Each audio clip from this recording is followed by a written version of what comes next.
अर्जुन ने कहा, हे श्री कृष्ण, आप कर्मों के संन्यास की और फिर योग कर्म के आचरण की प्रशंसा करते हैं।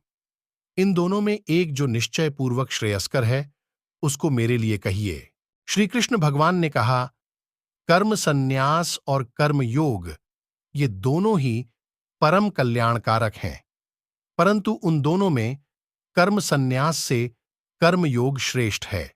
जो पुरुष न किसी से द्वेष करता है और न किसी की आकांक्षा करता है, वह सदा सन्यासी ही समझने योग्य है।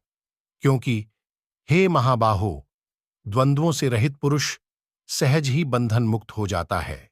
बालक अर्थात बाल बुद्धि के लोग सांख्य, सन्यास और योग को परस्पर भिन्न समझते हैं।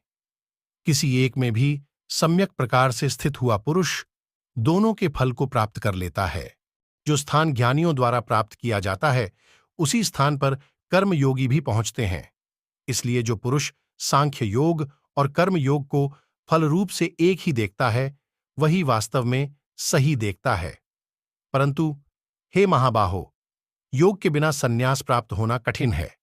योगयुक्त मननशील पुरुष परमात्मा को शीघ्र ही प्राप्त होता है। जो पुरुष योग युक्त विशुद्ध अंतकरण वाला, शरीर को वश में किए हुए जितेंद्रिय तथा भूतमात्र में स्थित आत्मा के साथ एकत्व अनुभव किए हुए है, वह कर्म करते हुए भी उनसे लिप्त नहीं होता।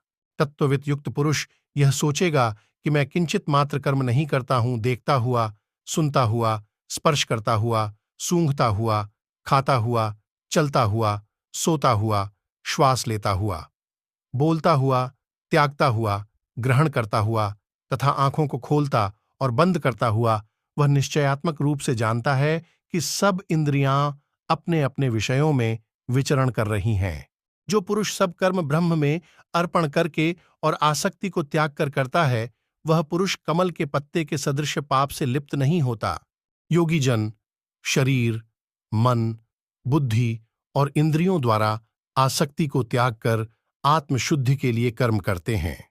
युक्त पुरुष कर्मफल का त्याग करके परम शांति को प्राप्त होता है और अयुक्त पुरुष फल में आसक्त हुआ कामना के द्वारा बंधता है।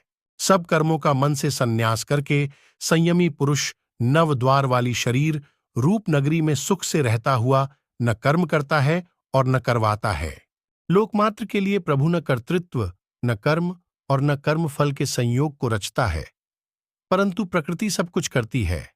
विभु परमात्मा न किसी के पाप कर्म को और न पुण्य कर्म को ही ग्रहण करता है, किंतु अज्ञान से ज्ञान ढका हुआ है, इससे सब जीव मोहित होते हैं।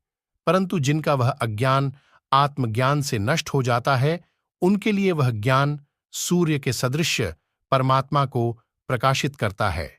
जिनकी बुद्धि परमात्मा में स्थित है, जिनका मन तद्रूप हुआ है, परमात्मा में ही जिनकी निष्ठा है, वह ब्रह्म ही जिनका परम लक्ष्य है, ऐसे ज्ञान के द्वारा पापरहित पुरुष अपुनरावृत्ति को प्राप्त होते हैं, अर्थात उनका पुनर्जन्म नहीं होता है।